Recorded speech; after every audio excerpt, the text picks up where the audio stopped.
হযরত আবু বকর সিদ্দিক তিনি জান্নাতের জিন্দা অবস্থায় গ্যারান্টি পেয়েছিলেন, দুনিয়ায় জীবিত অবস্থায় সার্টিফিকেট পেয়েছেন যে তুমি জান্নাতি। মসজিদে নববীতে অসময়ে যে তিনি শিশুর মতো অঝর নয়নে কাঁদছিলেন, নবীজি বললেন অসময়ে কাঁদো কেন? হযরত আবু বকর বলেন, হে রাসূল, আল্লাহ আমাকে মাফ করেছে, তো আমি কি জান্নাত পাবো সত্যি? ওই সময় আল্লাহ সূরা রহমানের আয়াত নাযিল করে তাকে ডবল সান্ত্বনা দিয়েছেন, আলিমান খাফা মাকাম রাব্বিহি ওয়া নাহান নাফসা আনিল হাওয়া ফাইনাল জান্নাতা হিয়াল মাআওয়া। বলেন আল্লাহু আকবার। মানুষ যদি সত্যি আল্লাহকে ভয় করে, অপরাধ করার ক্ষমতা থাকার পরও তাকে ভয় করে ছেড়ে দিতে পারে, আমার আল্লাহ তারে মেহমানদারি করাবেন জান্নাতুল মাওয়া দিয়ে, তার আশ্রয় স্থল বানাবেন। ওইটা সূরা রহমানের ভেতরে আছে, আলিমান খাফা মাকাম রাব্বিহি জান্নাতান। তোর মানুষ যদি সত্যি তার রবকে ভয় করতে পারে, এই ভয়ে কান্নাকাটি করে, আল্লাহ আমি মাফ পাবো তো, জান্নাত পাবো তো। আবু বকরকে যেমন আল্লাহ ঘোষণা দিয়েছিলেন আজকের এই দৃশ্যের জন্য, তোমার আমি ডবল জান্নাত দিয়ে দিলাম। তাম পৃথিবীর মানুষের জন্য একটা করে জান্নাত পাবে। হযরত সিদ্দিক আকবর আবু বকর এই অনুশোচনা করার কারণে জান্নাত পাবে ডবল। জোরে বলেন সুবহানাল্লাহ। বাংলার মুসলমানরা জানে সময় আমাদের এখন জীবিত অবস্থায় আছে হাতে।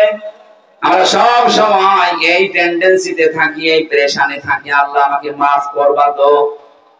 যার ভেতরে যত বেশি এটা পয়দা হবে, তার দুনিয়া জীবন তত পরিচ্ছন্ন হবে, তার গুনাহ থেকে বেঁচে থাকা সহজ হবে।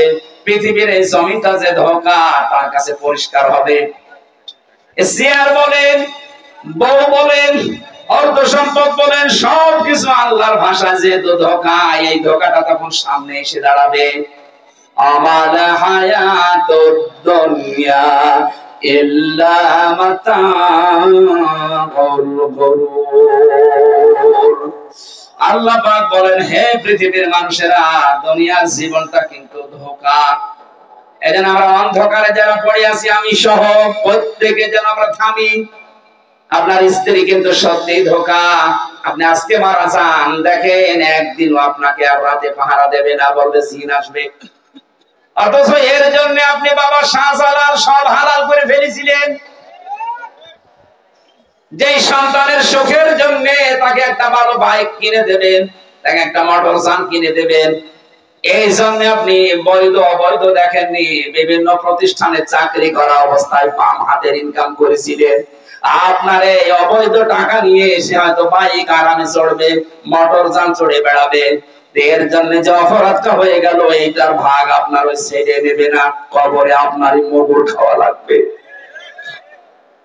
আমাদের পরিবর্তন আসা দরকার। এখন আমরা ক্ষমা পেতে চাই, কারণ যারা ক্ষমা পাবে আল্লাহর কাছে, এই মানুষগুলোর জন্য আল্লাহ তার জান্নাতকে প্রস্তুত করে রাখতেছেন। উইদ্দাতিল মুত্তাকিন, আমি তো জান্নাত তাদের জন্য বানিয়ে রাখলাম যারা আমার ক্ষমা পেয়ে দুনিয়া থেকে আসবে। আপনি নিজের কাছে এখন ভাবেন তো, আপনি আসলে ক্ষমা পেয়েছেন কিনা? খলিফাতুল মুসলিমিন হযরত ওমর ঈদের দিন সকালবেলা অঝোর নয়নে ঘরের দরজা বন্ধ করে কাঁদছিলেন। হযরত আবু হুরায়রা বলেন, আমি সকালবেলা গেলাম, সবাই দেখে বিভিন্ন আনন্দে মেতে আছে, কিন্তু কান্নার আওয়াজ আসে খলিফার ঘর থেকে। দরজায় নাড়া দিলাম, ভেতর থেকে আওয়াজ এলো কে? বাইরে থেকে বললাম, খলিফা আমি আবু হুরায়রা এসেছি। ঈদ মানে খুশি, ঈদ মানে আনন্দ, আজকে সবাই আনন্দে আছে, আপনি কাঁদেন কেন? হযরত ওমর দরজা খুলে দিলেন, দেখলাম দাড়ি বেয়ে পানি পড়ছে, সেজদায় পড়েছিল। আমারে বলছে, আবু হুরায়রা, ঈদ মানে খুশি আনন্দ, তাদের জন্য যে মানুষগুলো 30টা রোজা কবুল হয়ে গেছে, যারা এই গ্যারান্টি পেয়েছে যে আল্লাহ তাকে মাফ করে দিয়েছে। আমি ওমর এখনো পর্যন্ত গ্যারান্টি পাইনি যে আল্লাহ আমাকে মাফ করেছে কিনা। আমি কি নিয়ে আজকে আনন্দ করব? আর রংপুরবাসী তারাও মানুষ ছিল, আমরাও মানুষ। তাদের টেন্ডেন্সি ছিল কি, তাদের চিন্তা ভাবনা ছিল কি, আর আমরা কোন লাইনে আছি? এটা শুধু আপনাকে বলছেন, আমার নিজের জন্যও বলছি। আমার নিজেরও পরিবর্তন হওয়া লাগবে এখন থেকে। কখন? এখন থেকে। তাদের জীবনটার দিকে তাকালে আমাদের জীবন পরিবর্তন হতে কিছু না কিছু বাধ্য। ছেলেটাকে তিনি মাদ্রাসায় দিলেন, এরকম মক্তব মাদ্রাসায়। হযরত আব্দুল্লাহ ওই সময় তিনি কিন্তু দেশের প্রেসিডেন্ট। জিয়াউর রহমানের জীবনী পড়েছিলাম আমি। ইন্তেকালের পর উনি যখন প্রেসিডেন্ট থাকা অবস্থায় তার সন্তান, ওই যে এখন যিনি আছে লন্ডনে, জনাব তারেক জিয়া, ছোটটা তো মারাই গেল, বেগম জিয়া, ওই সময় ছেলেটাকে নিয়ে গেছে ভর্তি করতে এক জায়গায় ঢাকাতে। এমন অবস্থায় পোশাক আশাক বড় অবস্থায় গিয়েছে।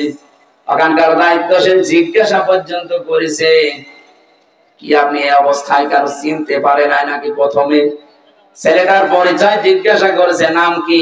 তারেক। বাবার নাম কি? জিয়াউর রহমান। কোন জিয়া? প্রেসিডেন্ট জিয়া। এই লোকটার নাম আজও পর্যন্ত মানুষ শুনলে দোয়া করে, এমনি না, সেটা জেনারেল শিক্ষিত মানুষ। তার জীবনে এমন এমন কিছু কাজ পাওয়া গেছে, আল্লাহ পাক মনে হয় এই জন্য তাকে মরণের পর চিরন্তন করে রেখেছে। এদেশে তো বহু মানুষ ছিল, তারা মারা গেলে মানুষের পর দোয়া করে। জেলখানার ভেতরে আমি অপু ভাইয়ের সাথে ছিলাম, তারেক জিয়া সাহেবের পিএস। মানে মোনাজাতের ভেতরে জিয়াউর রহমানের জন্য দোয়া করতেন, রব্বুল আলামিন তুমি আমার লিডারের বাবাকে মাফ করে দিও। এমনিতে মজলুম তিনি, কারণ জেলে যারা যায় আমি দেখেছি অধিকাংশ মানুষকে ওরা মজলুম করে রাখে। আর নবীজি জানিয়েছিলেন মাজলুমের দোয়া সঙ্গে সঙ্গে আল্লাহ কবুল করে নেয়। যত মানুষ এই 15.5 বছরে ছিলাম, আমার মনে হয় 100 জনের 70 জন আমরা নিরপরাধ, কিচ্ছু জানি না মামলা সংক্রান্ত। আন্দাজে রাজনৈতিক প্রতিহিংসার কারণে জুলুম করে আমাদেরকে আটক করে রেখেছিল। আমি বলছি যারা জুলুম করে তারা জালেম, যারা সহ্য করে তারা মাজলুম। এই জন্য ওখানে বহু মানুষ দেখতাম জমার দিন কয়েকজন এক জায়গায় দোয়া করতো, আল্লাহ যে মানুষগুলো দেশের জন্য এই এই কাজ করে দৃষ্টান্ত স্থাপন করেছে তুমি তাদেরকে মাফ করে দিও। মাজলুমের দোয়া কবুল হয়, এই জন্য বলছি আল্লাহ জিয়াউর রহমানকে মাফ করে দেবে। তার জীবনের ভালো কাজগুলো আল্লাহ কবুল করেন। অন্যায় যদি মানুষ হিসাবে কিছু করে থাকে আল্লাহ যেন মাফ করে দেন। এটা আল্লাহর উপরে অবিচল আস্থা এবং বিশ্বাস হবে রাষ্ট্রের সব কাজের মূল ভিত্তি। এই কথাটা উনি লিখেছিলেন। জীবনে তার কোনো কিছু কবুল হোক বা না হোক, এই কথাটা পড়লে একবার আল্লাহর কথা মনে হয়। কথা বলে ঠিক কিনা? আল্লাহ এই লোকটাকে যদি মাফ করে দেয় আমাদের ক্ষতি হয়ে যাবে। আরো জোরে বলেন। আরো যারা দেশের জন্য কাজ করেছিলেন আল্লাহ সবাইকে যেন মানবতার সেবার কারণে মাফ করে দেন। বিশেষ করে ইসলামের জন্য, মানবতার জন্য যাদের জীবনটা শেষ হয়ে গেল, এই মানুষগুলো জীবনের আমল যেন আল্লাহ ব্যর্থ না করে, কবুল করে দৃষ্টান্তমূলক পুরস্কার দেন। বলেন আমিন।